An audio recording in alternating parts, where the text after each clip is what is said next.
और गवर्नमेंट क्यों नहीं गरीबी खत्म कर सकती ज्यादा से ज्यादा पैसा छाप के।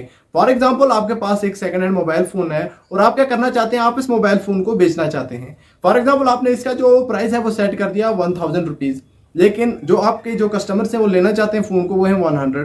फोन आपके पास एक और प्राइस आपने सेट कर दिया 1000, लेकिन वो सबके सब तैयार है 1000 लेने पे। तो आप क्या करेंगे, आप ऑटोमेटिकली उस फोन की प्राइस को हाई कर देंगे ताकि जो लास्ट कस्टमर उस प्राइस पे अगर सेटिस्फाई रहता है, कि अगर आप फॉर एग्जांपल 5000 कर देते हैं और लास्ट कस्टमर 5000 पे सेटिस्फाई है तो आप वो 5000 पे बेच देंगे। इसकी सीधी सीधी सी बात है डिमांड एंड सप्लाई पे। अगर किसी चीज की डिमांड ज्यादा है और उसकी सप्लाई कम है तो ऑटोमेटिकली उसकी जो प्राइस का वैल्यू है वो ऊपर जाए। फॉर एग्जांपल हम एप्पल एंड बनाना की बात कर लेते हैं। आपके पास एक एप्पल और एक बनाना है, बनाना 50 रुपीज पर डजन और एप्पल 200 रुपीज पर केजी या पर डजन।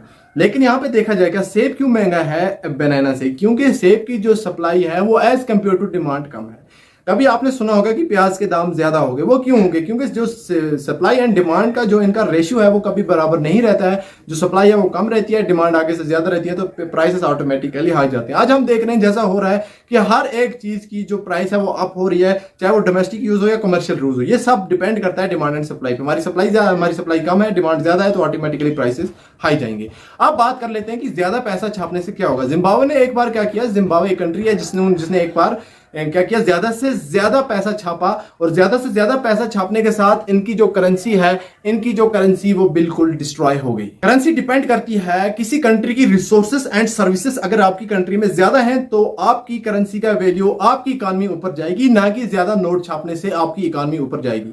अब बात कर लेते हैं कि पैसा है क्या और ये पैसा आया कहां से और इस पैसे का एवोल्यूशन कैसा हुआ। फॉर एग्जांपल अगर आपको कोई 500 रुपया देता है, या एक मजदूर है या एक एम्प्लॉय है, वो एक कंपनी में काम करता है, वो 30 डेज का काम करता है, उसके बाद कंपनी उसको सैलरी देती है यानी मनी देती है। मनी वो तभी देती है जब वो कंपनी को वैल्यू देता है। एक एम्प्लॉय किसी चीज को वैल्यू देता है तो कंपनी उसको पैसा देती है। तो पैसा सिंपली हो गया, जो आपको वैल्यू देगा आप इसको पैसा देंगे। तो पहले क्या होता था, पहले अनाज और गेहूं को ये एज करेंसी मान के जाना जाता था, तो आप बाकी चीजें ले या ट्रेड कर सकते हैं। इसके बाद क्या हुआ, ये मुश्किल होने लगा, और इसके साथ साथ क्या अनाज और गेहूं का कंसेप्ट खत्म होने लगा। उसके बाद आ गया गोल्ड का कंसेप्ट। गोल्ड का कंसेप्ट काफी ज्यादा टाइम तक चला, लेकिन वक्त के आने के साथ साथ जो गोल्ड है, इसकी जो स्टेबिलिटी है, इसकी जो प्योरिटी है, इसको चेक करना, इसको मोनेटाइज करना, ये काफी दिक्कत का काम बन गया था और काफी इसमें टाइम लगने लगा था। तो उसके बाद क्या किया है, गवर्नमेंट्स ने क्या काम किया, गवर्नमेंट ने कहा आप हमारे पास गोल्ड को जो है स्टोर करो, आप हमारे पास गोल्ड को रखो, इसके बदले हम आपको रिसिप्ट देंगे, और उस रिसिप्ट के मुताबिक आप जो बिजनेस है कर सकते हैं, आप कोई प्रोडक्ट ले सकते हैं या किसी प्रोडक्ट का बिजनेस कर सकते हैं। और इसी के साथ वक्त के आने के साथ साथ ये जो रिसिप्ट थी, ये रिसिप्ट चेंज होगी नोट में, या करेंसी नोट कह सकते हैं हम इसको। जैसे फॉर एग्जांपल जब डिमोनेटाइजेशन हुआ उस टाइम सरकार ने क्या किया, सरकार ने 500 और 1000 रुपए के जो नोट हैं उनकी गारंटी देना खत्म कर दी कि अब हम प्रॉमिस नहीं देंगे, ये नोट आपके लिए वैल्यू है। सरकार ने जो वैल्यू है पैसे का खत्म कर दिया। ये करेंसी कुछ नहीं है, ये एक प्रॉमिस है, ये एक वैल्यू है। Currency is directly proportional to value. तो उसके बाद जब ये करेंसी खत्म हो गई, 500 और 1000 रुपए के नोटों का सिलसिला खत्म हो गया, तो सरकार ने उनकी गारंटी खत्म कर दी, उनका वैल्यू खत्म हो गया। तो ये डिपेंड करता है कि आपको ऊपर इसका कितना वैल्यू दिया जाएगा। सारे नोट ही होते हैं, लेकिन एज कंपेयर टू गारंटी, जब हमारे एक नोट के ऊपर आरबीआई गवर्नर गारंटी देता है तभी वो जो नोट है वो नोट चलता है। अब ये तो बात होगी कि कंट्री के अंदर हम कैसे ट्रेड करें। अब बात है कि आउटसाइड कंट्री इंटरनेशनल ट्रेड कैसे करें। कंट्री के अंदर का तो मसला हल हो गया, लेकिन इंटरनेशनल करेंसी, ग्लोबल करेंसी की बात आ रही थी कि ग्लोबल में हम कैसे पैसा चलेगा, हमारे रुपीज वहां पे कैसे एक्सेप्ट होंगे। तो ये सब बाकी जो कंट्री है उनके लिए भी काफी दिक्कत की बात हो रही थी। इसके ऊपर एक चीज आ गई, वो हो गया गोल्ड स्टैंडर्ड। अब गोल्ड स्टैंडर्ड हुआ कैसे, फॉर एग्जाम्पल गोल्ड का एक वैल्यू है, हम मान लेते हैं for example 1 gram gold equal to 1000 rupees. आपके पास 1000 रुपए है, 1 ग्राम गोल्ड है, दोनों की बात एक है, वो आपको इंटरनेशनली एक्सेप्ट हुआ जाएगा। लेकिन अब जो कंट्रीज हैं उनको दिक्कत आ रही थी कि हम किस कंट्री की करेंसी को मान के चलें ग्लोबल करेंसी। अब जाहिर सी बात है, जिस कंट्री के पास गोल्ड ज्यादा होगा उसकी करेंसी भी उतनी ही होगी।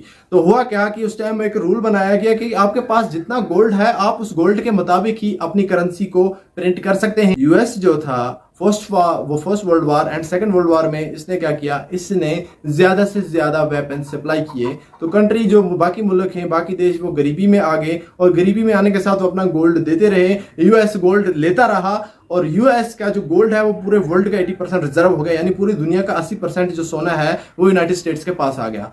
अब क्या हुआ, यूनाइटेड स्टेट्स के पास 80% गोल्ड है और पूरी दुनिया का और करेंसी। अब बाकी लोगों ने एक्सेप्ट कर लिया कि चलो ठीक है, हम यूनाइटेड स्टेट्स डॉलर में जो है ग्लोबल करेंसी मान के इंटरनेशनल ट्रेड करेंगे। और उस टाइम जो हुआ, 1 आउंस इक्वल टू $35, 1 आउंस जो माना गया, $135 माना गया। लेकिन उस टाइम एक बड़ी चीज होगी, जो बाकी देश हैं वो गरीबी में आने लगे, और गरीबी में आने के साथ दो ऑर्गेनाइजेशन बनाएगी, एक है IMF और दूसरी बनाएगी IBRD। तो IMF जो है, इसका काम था ट्रेडिंग को मैनेज करना, इंटरनेशनल ट्रेड कंट्रीज जो करेंगी। और जो IBRD है, जिसको ये भी कंट्रीज को इकोनॉमिकली सपोर्ट करने लगी, जिसको आज हम वर्ल्ड बैंक के नाम से जानते हैं। अब जब यूएसए एंड वियतनाम वार हुआ तो यूनाइटेड स्टेट्स ने क्या किया, ज्यादा से ज्यादा अपनी जो करेंसी है ये छापनी स्टार्ट की, ज्यादा से ज्यादा डॉलर्स को छापना स्टार्ट किया। और इससे क्या हुआ, इनकी जो करेंसी है वो डिप हो गई। अब जो डॉलर्स हैं पूरी दुनिया में बहुत ज्यादा फैल गए हैं, लेकिन उसके मुताबिक यूएस के पास गोल्ड उतना नहीं है। तो ऐसे इस तरीके से क्या हुआ, 1965 में फ्रांस के जो प्रेसिडेंट हैं वो बाय शिप्स आए, उन्होंने डॉलर्स यूएसए को दिए और अपना जो सोना है वो लेते रहे। तो इससे क्या हुआ, जो यूएस का गोल्ड रिजर्व है वो कम होता रहा, क्योंकि डॉलर्स वो ज्यादा छाप चुके थे। तो इस तरीके से क्या हुआ कि 1971 में जो यूएस गवर्नमेंट है उन्होंने डिसाइड किया कि भाई अब हम जो गोल्ड एंड डॉलर है, इस गोल्ड स्टैंडर्ड को अब हम खत्म करेंगे। तो ये पूरे वर्ल्ड के लिए एक शॉकिंग इंसिडेंट बन गया, क्योंकि आपने अपनी करेंसी जो गोल्ड की, जो यूएस की करेंसी जो डॉलर है उसको सोने के बराबर माना था, लेकिन यूएस ने इनकी बराबरी को खत्म कर दिया। अब बाकी मुल्क, जो बाकी देश हैं, वो मजबूर हो गए डॉलर्स में ट्रेड करने के लिए। इसके साथ क्या हुआ कि यूएस की, यूनाइटेड स्टेट्स की जो करेंसी है ये ग्लोबल करेंसी बन गई। अब बात करते हैं कि जो करेंसी है, एक देश की करेंसी कम है और दूसरे देश की करेंसी डाउन है, ऐसा क्यों है? ये सब चीजें डिपेंड करती हैं रिसोर्सेज पे, कि आप कैसे प्रोडक्ट बनाते हैं और आपके प्रोडक्ट का वैल्यू कितना है, आपके प्रोडक्ट्स की डिमांड कितनी है।